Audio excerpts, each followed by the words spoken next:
ರೇವತಿ ವೈದ್ಯ ರವರ ಕನ್ನಡ ಚುಟುಕು ಶೀರ್ಷಿಕೆ ಹುಚ್ಚು.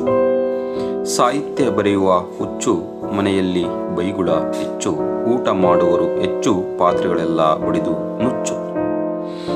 ಅದೇ ರೀತಿ ಸರಳ ಗಿರೀಶ್ ಕೊಪ್ಪ ರವರ ಹುಚ್ಚು ಶೀರ್ಷಿಕೆಯ ಚುಟುಕು ಬರೆಯುವ ಹುಚ್ಚಾಗಿದೆ ಎಂದು ಮನೆಯವರು, ಬರೆಯುವ ಹುಚ್ಚಾಗಿದೆ ಎಂದು ಮನೆಯವರು, ಊಟಕ್ಕೆ ಬಂದಾಗಲೇ ಗೊತ್ತಾಗಿದ್ದು ಅಡಿಗೆ ಆಗಿಲ್ಲವೆಂದು, ಊಟಕ್ಕೆ ಬಂದಾಗಲೇ ಗೊತ್ತಾಗಿದ್ದು ಅಡುಗೆ ಆಗಿಲ್ಲವೆಂದು. ಸರಳ ಗಿರೀಶ್ ಕೊಪ್ಪ.